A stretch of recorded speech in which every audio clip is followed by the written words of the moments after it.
দুই বিদেশি হত্যার সঙ্গে জড়িতরা রাজনীতিবিদ, প্রথমবারের মতো বললেন স্বরাষ্ট্রমন্ত্রী। অবশ্যই রাজনীতিবিদ। আমি তো প্রথম থেকে বলছি এটা একটা দেশীয় এবং আন্তর্জাতিক ষড়যন্ত্র। আমাদের পররাষ্ট্র মন্ত্রণালয়, ইন্টারপোল সবকিছু আমরা অ্যাক্টিভ করব, সবকিছুর মাধ্যমেই তাদেরকে আনার প্রচেষ্টা করব। বাংলাদেশের নিরাপত্তা পরিস্থিতি ও দুই বিদেশি নাগরিক হত্যা মামলার তদন্তে সন্তুষ্ট ইইউ ও France. The real motives will be clarified. I think the sense of safety and security will be much higher. বাংলাদেশে আইএসের অস্তিত্বের বিষয়ে নিশ্চিত নয় যুক্তরাষ্ট্র। দেখছিলেন প্রধান শিরোনাম। রাত 11টার সময় সঙ্গে আছি আমি জাফর সাদিক এবং আমি শেখ জায়েদ। এবার অন্যান্য শীর্ষ সংবাদ। জামায়াত শিবির নেতাকর্মীদের প্রত্যক্ষ সহযোগিতায় সংগঠিত হচ্ছে জঙ্গি সংগঠনগুলো।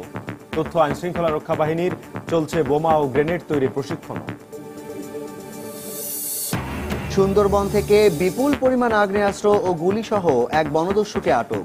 বঙ্গোপসাগরে পটুয়াখালীর ফেয়ারওয়ে এলাকা থেকে 8 জেলেকে অপহরণের অভিযোগ।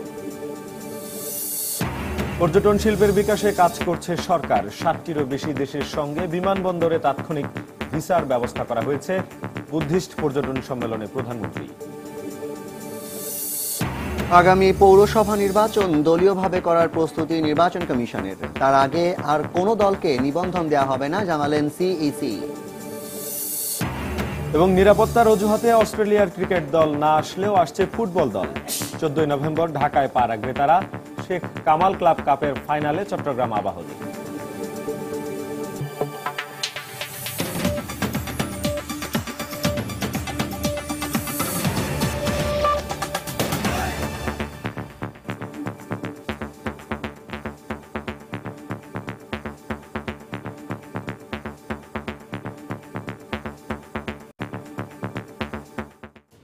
স্বরাষ্ট্রমন্ত্রী আসাদুজ্জামান খান কামাল বলেছেন, দুই বিদেশি হত্যার সঙ্গে কিছু রাজনীতিবিদ জড়িত। এর আগে আওয়ামী লীগের একাধিক নেতা এমন কথা বললেও প্রথমবারের মতো কিছু রাজনীতিবিদের জড়িত থাকার কথা বললেন স্বরাষ্ট্রমন্ত্রী। দুপুরে সচিবালয়ে সাংবাদিকদের কথা বলেন তিনি। এ সময় মন্ত্রী বলেন, এদের মধ্যে কেউ বিদেশে পালিয়ে থাকলে ইন্টারপোলের মাধ্যমে তাদের দেশে ফিরিয়ে আনা হবে। এদিকে দুই বিদেশি হত্যাকাণ্ডের তদন্তের অগ্রগতিতে সন্তোষ প্রকাশ করেছেন বাংলাদেশে নিযুক্ত ইউরোপীয় ইউনিয়নের রাষ্ট্রদূত পিয়েরে মায়াদু। অন্যদিকে যুক্তরাষ্ট্র বলছে, বাংলাদেশে আদৌ আইএস এর কর্মকাণ্ড আছে কিনা সে বিষয়ে তারা নিশ্চিত নন। ইটালির নাগরিক তাবেলা হত্যার 1 মাস পূর্ণ হবে বুধবার। পরের সপ্তাহে রংপুরে এক জাপানি নাগরিক খুন এবং 2টি ঘটনার পর আইএসের দায় স্বীকার দেশে বিদেশে ব্যাপক চাঞ্চল্যের জন্ম দেয়। তবে সরকারের পক্ষ থেকে বারবার দাবি করা হচ্ছে, অপরাধীদের ব্যাপারে গুরুত্বপূর্ণ তথ্য আছে তাদের হাতে।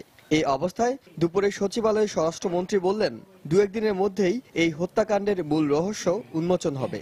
পরিষ্কার হয়ে আসছে যে এটার পিছনে কারা ছিল, কি উদ্দেশ্যে তাকে হত্যা করা হয়েছে, কে তার পিছনে। আরো পরিষ্কার করে বলবো, শুধু একটুই বলবো, যতটুকু আমরা জানি সেই লোকটিও মানে সেই ষড়যন্ত্রের একজন নায়ক।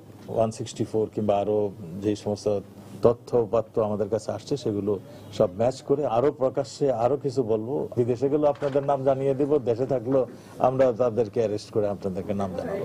যারা দেশে আছে তারা নজরদারিতে আছে। আমাদের পররাষ্ট্র মন্ত্রণালয়, ইন্টারপোল সবকিছু আমরা অ্যাক্টিভ করব, সবকিছুর মাধ্যমেই তাদেরকে আনার প্রচেষ্টা করব। পিছনে যারা আছে তারা কি রাজনীতিবিদ? অবশ্যই, অবশ্যই রাজনীতিবিদ। আমি তো প্রথম থেকে বলছি যে এটা একটা ষড়যন্ত্র। এদিকে পশ্চিমা বেশ কয়েকটি দেশ নিজ দেশের নাগরিকদের বাংলাদেশে চলাফেরায় 3 দফা সতর্কতা নোটিশ দিলেও মঙ্গলবার জলবায়ু বিষয়ক একটি কর্মশালা ইইউ রাষ্ট্রদূত জানান, কোনো ধরনের শঙ্কা ছাড়াই বিদেশিরা নির্বিঘ্নে চলাচল করছে। দুই বিদেশি হত্যার তদন্ত নিয়েও ইতিবাচক মনোভাব জানান তিনি। Some tragic incidents took place here. এটা নিশ্চিত যে কিছু দুর্ঘটনা ঘটেছে বাংলাদেশে। বিদেশিদের নিরাপত্তার জন্য বিশেষ নিরাপত্তা দিচ্ছে police.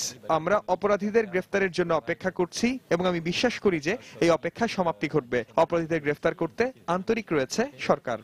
But beyond that, importance is that মার্কিন সতর্কতা নোটিশে এখনো এদেশে আইএসের অস্তিত্ব দাবি করা হলেও দেশটির পররাষ্ট্র মন্ত্রণালয়ের মুখপাত্র জন কার্বি বলছেন, বাংলাদেশে আদৌ আইএসের কোনো কর্মকাণ্ড আছে কিনা সেই বিষয়ে এখনো নিশ্চিত নয় যুক্তরাষ্ট্র।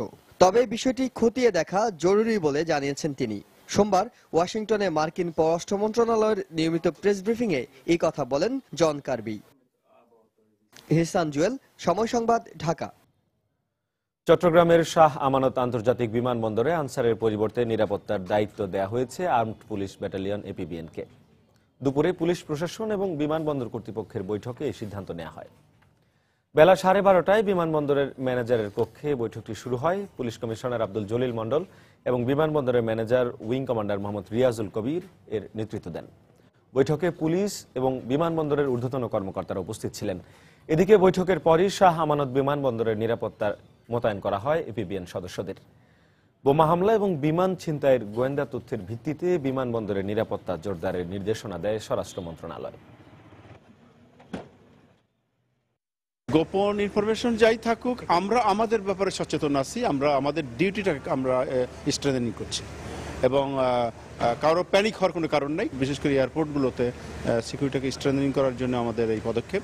যেহেতু এপিবিএন এখানে নতুনভাবে কাজ করবে, কোথায় কিভাবে কাজ করবে, কোন পয়েন্টে কাজ করবে, এই ব্যাপারে আমরা বিস্তারিত সিদ্ধান্ত নিলাম।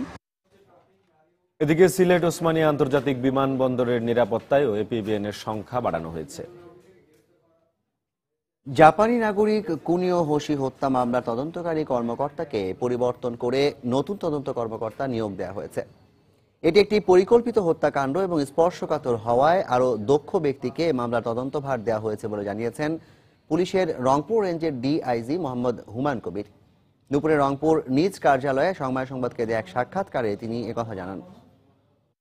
যেহেতু একটি পরিকল্পিত ঘটনা এবং এইসব পরিকল্পিত খুনি সাধারণত খুনিরা পরিকল্পনা করার সময় সব দিক বিবেচনা রাখে, তাদের সহজে তারা ক্লু রাখতে চায় না।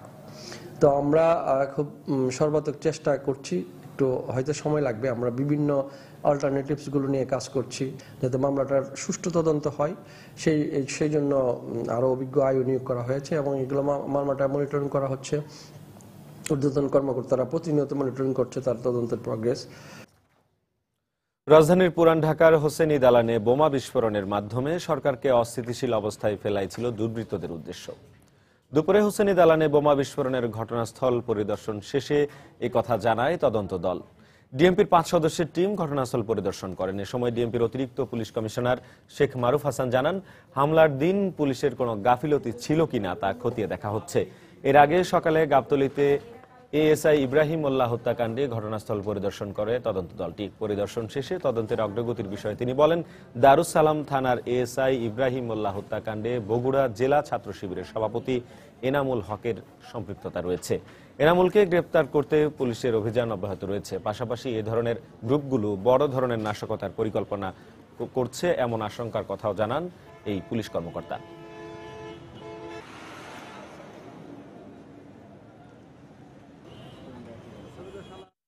জামায়াত শিবিরের নেতাকর্মীদের প্রত্যক্ষ সহযোগিতায় জঙ্গি সংগঠনগুলো আত্মপ্রকাশের পাশাপাশি সংগঠিত হচ্ছে বলে চাঞ্চল্যকর তথ্য পেয়েছে আইন শৃঙ্খলা রক্ষা বাহিনী।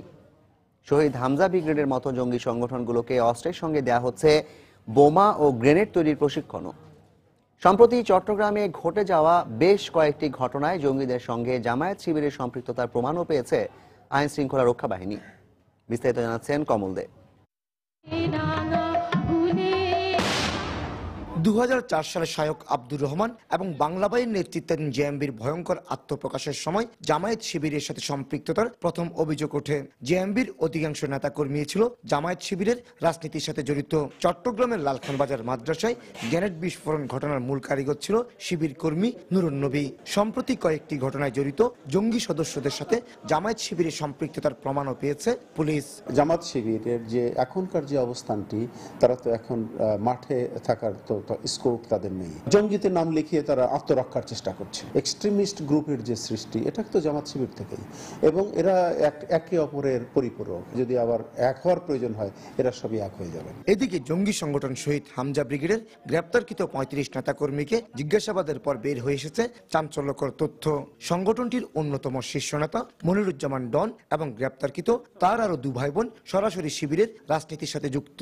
নেতৃস্থানীয় যারা ছিল তারা সবাই সাবেক জামাত শিবিরের সদস্য। এখানে যেমন ইউনিভার্সিটির ছাত্র ছিল, এখানে কমি মাদ্রাসার ছিল, বাংলা মাদ্রাসার ছিল, এমনি স্কুল কলেজেরও ছিল। গত 5 অক্টোবর কর্ণফুলী এলাকা থেকে গ্রেপ্তারকৃত জেএমবি সদস্য ফুয়াদ এবং 23 মার্চ আকবর সাথে গ্রেপ্তারকৃত আরশাদ সরাসরি শিবিরের রাজনীতির সাথে সম্পৃক্ত ছিল বলে স্বীকার করেছে। কমল দে, সময় সংবাদ, চট্টগ্রাম। গোটা বাংলাদেশকেই বিশাল একটা পর্যটন স্পট উল্লেখ করে প্রধানমন্ত্রী শেখ হাসিনা বলেছেন, পর্যটন শিল্পের উন্নয়নের পাশাপাশি এর প্রচার ও বিপণনের ওপর গুরুত্ব দিচ্ছে সরকার। সকালে বঙ্গবন্ধু আন্তর্জাতিক সম্মেলন কেন্দ্রে বুদ্ধিস্ট দেশগুলোর পর্যটনের উন্নয়ন বিষয়ক সম্মেলনে বক্তব্য দেন তিনি। এ সময় পর্যটন বর্ষ 2016 উদ্বোধন করে প্রধানমন্ত্রী বলেন, বিদেশিদের জন্য আরও পর্যটনকে সহজ করতে বাংলাদেশে প্রবেশের ক্ষেত্রে 60টি দেশের নাগরিকরা তাৎক্ষণিক ভিসা পাবেন। এই অঞ্চলে বৌদ্ধ সংস্কৃতির ইতিহাস 2500 বছরের। খ্রিস্টের জন্মের 500 বছর আগে গৌতম বুদ্ধ এদেশে এসেছিলেন ধর্ম প্রচার করতে। নওগাঁ, কুমিল্লা, মুন্সিগঞ্জ, চট্টগ্রাম এবং ঢাকাতে ছড়িয়ে ছিটিয়ে আছে বৌদ্ধ ধর্মের বহু প্রাচীন নিদর্শন। বিশ্বজুড়ে ছড়িয়ে থাকা বৌদ্ধ সম্প্রদায়ের মানুষের কাছে যা তুলে ধরতে চায় বাংলাদেশ। সে লক্ষ্যের কথা মাথায় রেখে দক্ষিণ পূর্ব এশিয়ার চীন, জাপান, কোরিয়া, লাওস, ভিয়েতনাম এবং দক্ষিণ এশিয়ার ভারত, ভুটান, শ্রীলঙ্কা সহ বৌদ্ধ ধর্মপ্রধান 13টি দেশের পর্যটন বলয়ের সঙ্গে যুক্ত হওয়ার পরিকল্পনা বাংলাদেশের। ঢাকায় বুদ্ধিস্ট পর্যটন সার্কিটের 2 দিনব্যাপী আন্তর্জাতিক সম্মেলন উদ্বোধন করে প্রধানমন্ত্রী বলেন, বিদেশিদের কাছে বাংলাদেশের পর্যটন সম্ভাবনাকে কাজে লাগাতে চায় তার সরকার। 60টিরও বেশি অধিক দেশের সাথে আমাদের অন অ্যারাইভাল ভিসা, অর্থাৎ পর্যটকরা আসলেই যেন সাথে সাথে ভিসা পান, সেই সুবিধা আমরা প্রবর্তন করেছি। কক্সবাজার জেলার সাবরাং আমরা এক্সক্লুসিভ ট্যুরিস্ট জোন গড়ে তোলার কার্যক্রম দ্রুত গতিতে এগিয়ে চলছে। এক্সক্লুসিভ ট্যুরিস্ট জোন নির্মাণে বিদেশি বিনিয়োগ আকর্ষণের পদক্ষেপও নেওয়া হয়েছে। শেখ হাসিনা বলেন, পর্যটনের বিকাশ হলে দেশের অর্থনীতি সমৃদ্ধ হবে, বাড়বে মানুষের কর্মসংস্থান। আমরা পর্যটন শিল্পের উন্নয়নের পাশাপাশি পর্যটন শিল্পের প্রচার ও বিপণনের উপরও সমধিক গুরুত্ব প্রদান করেছি। বিদেশে বাংলাদেশ মিশনগুলোর সহযোগিতায় ফলপ্রসূ প্রচার ও বিপণন কার্যক্রম বাস্তবায়ন করছে। দেশি বিদেশি পর্যটক আগমন ও এ খাত থেকে রাজস্ব বৃদ্ধি এবং নতুন কর্মসংস্থান সৃষ্টি করাই এই প্রচার কার্যক্রমের মূল উদ্দেশ্য। পরে সম্মেলন উপলক্ষে আয়োজিত মেলার কয়েকটি স্টল পরিদর্শন করেন প্রধানমন্ত্রী। শাহ আলী জয়, সময় সংবাদ, ঢাকা। প্রধানমন্ত্রী শেখ হাসিনার সঙ্গে সৌজন্য সাক্ষাৎ করেছেন বাংলাদেশ সফররত জাতিসংঘ পর্যটন সংস্থার মহাসচিব তালেব রিফাই। বিকেলে গণভবনে এই সাক্ষাৎ অনুষ্ঠিত হয়। এ সময় জাতিসংঘ পর্যটন সংস্থার পক্ষ থেকে পর্যটন শিল্পের উপর খোলা চিঠি প্রধানমন্ত্রীর হাতে তুলে দেওয়া হয়, যেখানে গোটা বিশ্বের মতো বাংলাদেশকেও এর বিকাশে এগিয়ে আসার আহ্বান জানানো হয়। সৌজন্য সাক্ষাৎ শেষে প্রধানমন্ত্রীর প্রেস সচিব জানান, দক্ষিণ ও দক্ষিণ পূর্ব এশিয়ার পর্যটন শিল্পের অগ্রগতির বিভিন্ন দিক নিয়ে আলোচনা হয়েছে। এছাড়াও প্রধানমন্ত্রী শেখ হাসিনা পর্যটন খাতে দক্ষ জনশক্তি তৈরিতে জাতিসংঘ পর্যটন সংস্থাকে সহায়তার আহ্বান জানান। এ সময় প্রধানমন্ত্রী উপদেষ্টাদের পাশাপাশি ঊর্ধ্বতন কর্মকর্তারা সেখানে উপস্থিত ছিলেন।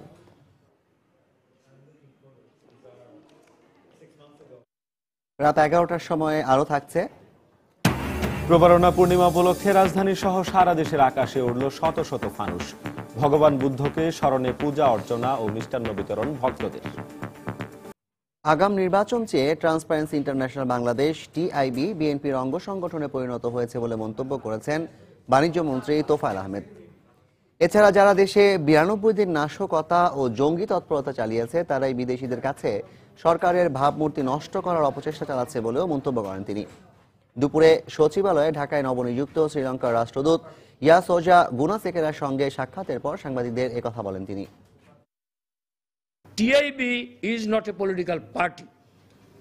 টিআইবি যখনই নির্বাচন চাইল, তখনই আপনাকে উপলব্ধি করতে হবে যে টিআইবি হলো বিএনপির একটি অঙ্গ সংগঠন। এখানে বিদেশি মারা, এখানে যে তাজিয়ার উপরে গুলি করা, এখানে এএসআইকে হত্যা করা, আবার টিআইবির এই প্রতিবেদন স্থাপন একই জায়গায়, মূল টার্গেট। তবে দৃঢ়তার সাথে বলতে পারি, কোনো কিছুতেই বাংলাদেশের অগ্রযাত্রাকে বাধাগ্রস্ত করতে পারবে না। Everything will come out and country will be in normalcy. গণজাগরণের মাধ্যমে জনগণকে ঐক্যবদ্ধ করে বিএনপি জামায়াতের ষড়যন্ত্রের জবাব দেবার আহ্বান জানিয়েছেন আওয়ামী লীগ নেতারা। সকালে বঙ্গবন্ধু এভিনিউতে ঢাকা মহানগর আওয়ামী লীগের বর্ধিত সভায় তারা আরো বলেন, দেশকে অস্থিতিশীল করতে যারা কাজ করছে সেই সব অপরাধী যে দলেরই হোক না কেন তাদের বিচারের মুখোমুখি করতে হবে। আইএসের ধোঁয়া তুলে প্রকৃত অপরাধীদের আড়াল করার চেষ্টা করা হয়। এই হোসেন ইমাম বানাতে যেভাবে আক্রমণ করা হয়েছে সেই ঘটনারও কিছুদিনের মধ্যে সেই রহস্য উন্মোচিত হবে। যারা এই ঘটনা ঘটাচ্ছে প্রকৃত অপরাধীদের শনাক্ত করে তাদেরকে যেখানেই যার অবস্থান থাকুক না কেন, যেই দলে থাকুক বা যেখানে যত বড় অবস্থানই তার থাকুক না কেন, তাদেরকে বিচারের কাঠগড়ায় অবশ্যই দাঁড় করানো হবে। পরিষ্কার কথা, বিএনপি যেই পথে হাঁটছেন এই পথে যদি হাঁটেন তাদের অস্তিত্ব সংকটে তারা পড়বেন, তাতে কোনো সন্দেহ নাই। রাজপথ ছাড়া যাবে না। আর শেখ হাসিনা হাতকে শক্তিশালী করার জন্য তার কর্মসূচিকে এগিয়ে নেওয়ার জন্য আমাদের সবাইকে কাঁধে কাঁধ মিলিয়ে কাজ করতে হবে। যতদিন বাংলার জনগণ জননেত্রী শেখ হাসিনার পাশে থাকবে ততদিন কোনো ষড়যন্ত্র করে কোনো লাভ হবে না, কোন ষড়যন্ত্র সফল হতে পারবে না। ধর্মরে ব্যবহার করে এরা মানুষ খুন করে, অরাজকতা সৃষ্টি করে। এদের বিরুদ্ধে জবাব একটাই, গণজাগরণ, জনগণকে উদ্বুদ্ধকরণ, জনতার সমুদ্রে এদের ভাসায় দেওয়া, চিরতরে বঙ্গোপসাগরে এদের নিমজ্জিত করা। টিআইবির পর্যবেক্ষণকে সরকার চ্যালেঞ্জ করতে পারেনি, আবার অসত্য বলতে পারেনি বলে মন্তব্য করেছেন বিএনপির আন্তর্জাতিক বিষয়ক সম্পাদক আসাদুজ্জামান রিপন। যখনই সরকারের বিরুদ্ধে টিআইবি কোনো প্রতিবেদন প্রকাশ করে তখনই সরকার প্রতিষ্ঠানটির আয়ের হিসাব চায় বলেও দাবি করেন তিনি। বিকেলে রাজধানীর নয়াপল্টনে দলীয় কার্যালয়ে সংবাদ সম্মেলনে তিনি একথা বলেন। জাতীয় সংসদ পুতুল নাচের নাট্যশালায় পরিণত হয় এবং এখানে কোনো প্রকৃত বিরোধী দল না থাকায় টিআইবির কঠোর সমালোচনা করেছেন শাসক দলীয় নেতা জনাব মাহবুব আলম হানিফ এবং 10ম সংসদের চিফ হুইপ। কিন্তু তারা টিআইবির পর্যবেক্ষণকে চ্যালেঞ্জ করতে পারেননি এবং বলতেও পারেননি যে টিআইবি অসত্য পর্যবেক্ষণ দিয়েছে। বরং টিআইবি এই সংসদ নিয়ে সত্য উন্মোচন করায় তাদেরকে বিরোধী দলের এজেন্ট পর্যন্ত বলে অসৌজন্যমূলক মন্তব্য করেছেন। আগামী পৌরসভা নির্বাচন দলীয়ভাবে করার প্রস্তুতি নিচ্ছে নির্বাচন কমিশন। তবে তার আগে আর নতুন কোনো রাজনৈতিক দলকে নিবন্ধন দেওয়া হবে না বলে জানিয়েছেন প্রধান নির্বাচন কমিশনার কাজী রকিবউদ্দিন আহমদ। দুপুরে নির্বাচন কমিশন কার্যালয়ে সাংবাদিকদের তিনি একথা জানান। দলীয়ভাবে নির্বাচন আইন হলে পরে আমরা সংশোধন করে এটা করতে পারবো এবং তার জন্য কিছুটা সময় দরকার, আমরা কিছুটা এগিয়ে রাখছি। আর স্বতন্ত্র প্রার্থী হিসাবেও এখানে প্রভিশন রাখবো, যে কেউ স্বতন্ত্র প্রার্থী হিসাবে নির্বাচন করতে পারবেন। নতুন দলের নিবন্ধনের জন্য একটা সময় লাগে, আমরা হয়তো এর মধ্যে সেই সময় আমাদের হাতে থাকবে। এই নিবন্ধন কর দেওয়াটা ফিল্ডে দেখতে হয়, টেস্ট করতে হয়, এটাকে এই কম সময়ের মধ্যে করা সম্ভবপর নয়। টাঙ্গাইল 4 আসনের উপনির্বাচন স্থগিত করেছেন সুপ্রিম কোর্টের চেম্বার বিচারপতি। সকালে সুপ্রিম কোর্টের চেম্বার বিচারপতি সৈয়দ মাহমুদ হোসেনের অবকাশকালীন বেঞ্চ এই আদেশ দেন। একই সঙ্গে 2 নভেম্বর কাদের সিদ্দিকীর মনোনয়নপত্র গ্রহণের আদেশ স্থগিত চেয়ে নির্বাচন কমিশনের করা আবেদনের শুনানির দিন ধার্য করেন আদালত। ওই দিনই আপিল বিভাগের পূর্ণাঙ্গ বেঞ্চে এর শুনানি হওয়ার কথা রয়েছে। গত বুধবার কাদের সিদ্দিকীর মনোনয়ন গ্রহণের আদেশ দেন হাইকোর্ট। পরে গতকাল মনোনয়ন গ্রহণের আদেশ স্থগিত চেয়ে আপিল করেন নির্বাচন কমিশন। 10 নভেম্বর টাঙ্গাইল 4 আসনের উপনির্বাচন অনুষ্ঠানের কথা ছিল। এরই মধ্যে প্রার্থীদের মধ্যে প্রতীক বরাদ্দ করা হয়েছে। সন্ত্রাস ও জঙ্গিবাদ মুক্ত অসাম্প্রদায়িক বাংলাদেশ গড়তে সবাইকে ঐক্যবদ্ধভাবে এগিয়ে আসার আহ্বান জানিয়েছেন জাতীয় সমাজতান্ত্রিক দল জাসদ সভাপতি হাসানুল হক আইনু। বিকেলে রাজধানীর ইঞ্জিনিয়ার্স ইনস্টিটিউশনের সামনে দলের 43তম প্রতিষ্ঠাবার্ষিকী উপলক্ষে এক সংক্ষিপ্ত সমাবেশে তিনি একথা বলেন। এ সময় জাসদ সভাপতি মুক্তিযুদ্ধের চেতনাকে বাস্তবায়নের পাশাপাশি দেশকে এগিয়ে নিতে দলের সবাইকে একসঙ্গে কাজ করার নির্দেশ দেন। এ সময় দলের কেন্দ্রীয় নেতাকর্মীরা উপস্থিত ছিলেন। পরে সবার অংশগ্রহণে একটি বর্ণাঢ্য শোভাযাত্রা বের করা হয়। শোভাযাত্রাটি মৎস্য ভবন ও প্রেস ক্লাব হয়ে পল্টন গিয়ে শেষ হয়।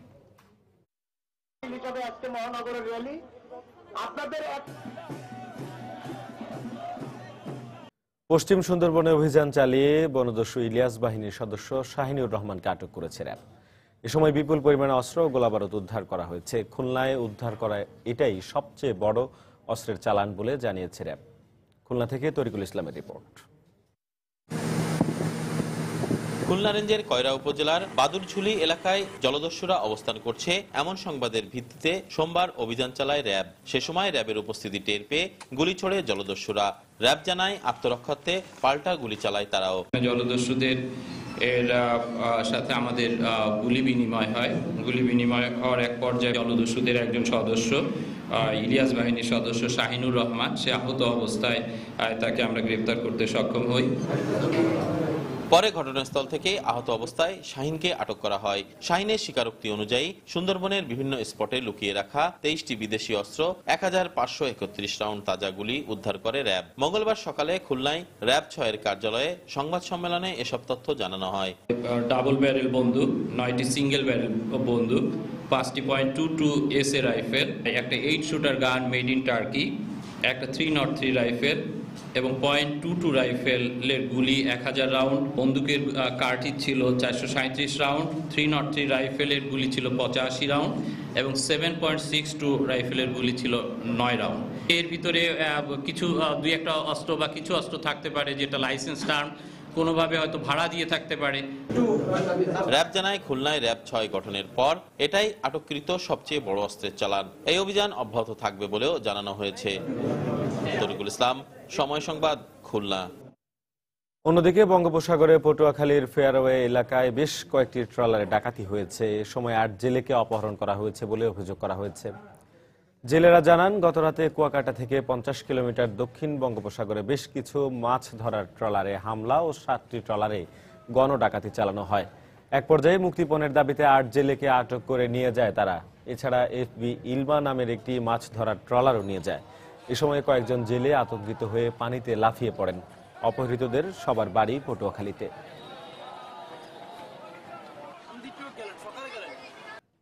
উৎসব আর নানা আনুষ্ঠানিকতায় পালিত হলো বৌদ্ধ ধর্মাবলম্বীদের অন্যতম প্রধান ধর্মীয় উৎসব প্রবারণা পূর্ণিমা।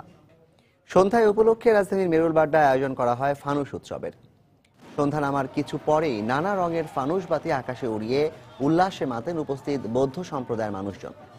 বৌদ্ধ ধর্ম অনুযায়ী টানা 3 মাস বৌদ্ধ বিহারে অবস্থান করে জ্ঞান সাধনা শেষে আজকের দিনে ভিক্ষুরা সকল ভুলভ্রান্তি সংশোধন কল্পে আত্মসমর্পণ ও আত্মনিবেদন করেন। এর আগে দিনব্যাপী প্রভাত ফেরি, ভিক্ষু সংঘের প্রাতরাশ, শিল গ্রহণ, প্রদীপ পূজা সহ নানা আনুষ্ঠানিকতা পালন করেন বৌদ্ধ ধর্মাবলম্বীরা। এদিকে দেশের বিভিন্ন স্থানে উদযাপন করা হয়েছে বৌদ্ধ সম্প্রদায়ের প্রবারণা পূর্ণিমা উৎসব। সকালে চট্টগ্রামের নন্দনকানন এলাকার বৌদ্ধ মন্দিরে শুরু হয় উৎসবের আনুষ্ঠানিকতা। এ সময় ভগবান বুদ্ধের উদ্দেশ্যে বিভিন্ন ফলফলাদি ও মিষ্টান্ন নিবেদন করেন ভক্তরা। পরে সন্ধ্যায় ফানুস উড়িয়ে প্রবারণা উৎসবের আনুষ্ঠানিকতা শেষ করেন তারা।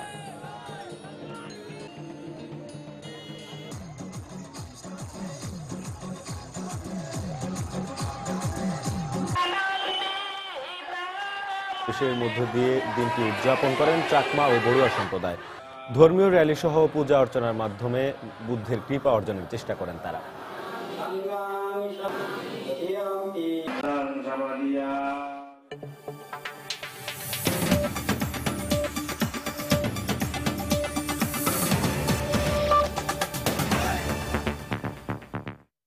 পাকিস্তান আফগানিস্তান সীমান্তে 7.5 মাত্রার শক্তিশালী ভূমিকম্পে দেশ দুটিতে মৃতের সংখ্যা বেড়ে দাঁড়িয়েছে 343 জনে। গণমাধ্যম জানায়, ভূমিকম্পে পাকিস্তানে 260 জন এবং আফগানিস্তানে প্রাণ হারিয়েছেন অন্তত 83 জন। হতাহতের সংখ্যা আরও বাড়তে পারে বলে আশঙ্কা করা হচ্ছে। এরই মধ্যে শুরু হয়েছে উদ্ধার তৎপরতা। ভারত ও পাকিস্তানের পাশাপাশি কিরগিজস্তান, তাজিকিস্তান ও চীনের কয়েকটি স্থানে অনুভূত হয় ভূকম্পন। আফগানিস্তানের ভূমিকম্পটি অনেক শক্তিশালী হওয়ার পরও গভীরতা বেশি থাকায় কম ক্ষয়ক্ষতি হয়েছে। বিবিসিকে দেয়া এক সাক্ষাৎকারে কথা জানান ভূমিকম্প বিশেষজ্ঞ প্রফেসর মার্টিন মাই। এই ভূমিকম্পের কেন্দ্রস্থল ছিল মাটির 200 কিলোমিটারেরও বেশি গভীরে। এছাড়াও নেপালের ভূমিকম্পটি ভূগর্ভের মাত্র 8 কিলোমিটার গভীরে ছিল বলেও জানান সৌদি আরবের বাদশাহ আবদুল্লাহ বিজ্ঞান ও প্রযুক্তি বিশ্ববিদ্যালয়ের অধ্যাপক মার্টিন মাই।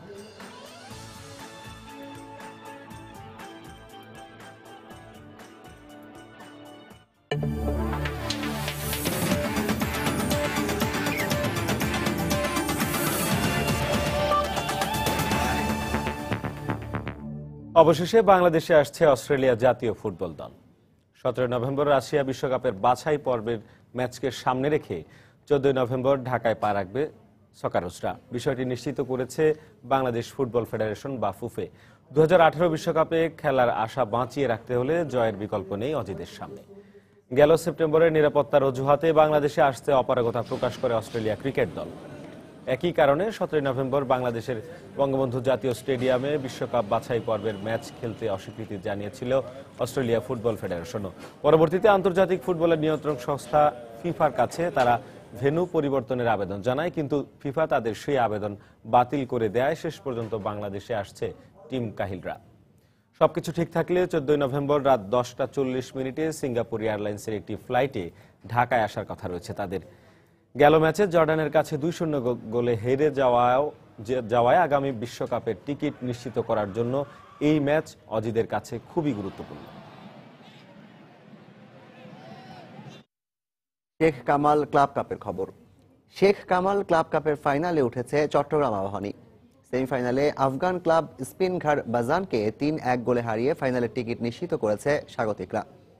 দলীয় শক্তি ও গ্রুপ পর্বের পারফরমেন্সে চট্টগ্রাম আবাহনীর চেয়ে বেশ এগিয়ে ছিল আফগান ক্লাব স্পিনঘার বাজান, কিন্তু এম এ আজিজ স্টেডিয়ামে ম্যাচের শুরু থেকেই তাদের কোনো ছাড় দেয়নি চট্টগ্রাম আবাহনী।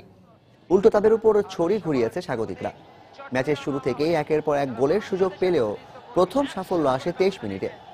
টুর্নামেন্টে দুর্দান্ত খেলা জাহিদের কর্নারে মাথা ছুঁয়ে তা স্পিনঘার বাজানের জালে জড়ান থমাস, আর তাতেই আনন্দে নেচে উঠে আবাহনীর সমর্থকরা। 51 মিনিটে এলিটা কিংসলের গোলে 2-0 লিড পায় চট্টগ্রাম আবাহনী। এরপর ম্যাচে ফিরতে মরিয়া স্পিনঘার বাজানের ফুটবলাররা একের পর এক আক্রমণে যায়। 79 মিনিটে হাশেমির গোলে ব্যবধান কমায় বাজান, কিন্তু 89 মিনিটে তাদের আবারও হতাশ করেন কিংসলে। তার দুর্দান্ত গোলে 3-1 গোলের দারুণ জয় নিয়ে মাঠ ছাড়ে চট্টগ্রাম আবাহনী। রাত 11টার সময় পর্যায়ে শীর্ষ সংবাদ জানিয়ে দিচ্ছে আরেকবার। 2 বিদেশি হত্যার সঙ্গে জড়িতরা রাজনীতিবিদ, প্রথমবারের মতো বললেন স্বরাষ্ট্রমন্ত্রী। তদন্তে সন্তুষ্ট ইইউ। আইএস এর অস্তিত্ব নিয়ে নিশ্চিত নয় যুক্তরাষ্ট্র। জামায়াত শিবির নেতাকর্মীদের প্রত্যক্ষ সহযোগিতায় সংগঠিত হচ্ছে জঙ্গি সংগঠনগুলো। তথ্য আইন শৃঙ্খলা রক্ষা বাহিনীর চলছে বোমা ও গ্রেনেড তৈরির প্রশিক্ষণ। সুন্দরবন থেকে বিপুল পরিমাণ আগ্নেয়াস্ত্র ও গুলি সহ এক বনদস্যুকে আটক। বঙ্গোপসাগরের পটুয়াখালীর ফেয়ারওয়ে এলাকা থেকে 8 জেলেকে অপহরণের অভিযোগ। পর্যটন শিল্পের বিকাশে কাজ করছে সরকার। 60টিরও বেশি দেশের সঙ্গে বিমানবন্দরে তাৎক্ষণিক ভিসার ব্যবস্থা করা হয়েছে। বুদ্ধিস্ট পর্যটন সম্মেলনে প্রধানমন্ত্রী। এবং নিরাপত্তার অজুহাতে অস্ট্রেলিয়ার ক্রিকেট দল না আসলেও আসছে ফুটবল দল। 14 নভেম্বর ঢাকায় পা রাখবে তারা। শেখ কামাল ক্লাব কাপের ফাইনালে চট্টগ্রাম আবাহনী। এ ছিল রাত 11টার সময়। যে কোনো খবর পেতে ভিজিট করুন সময়নিউজ.tv। সঙ্গে থাকুন সময়।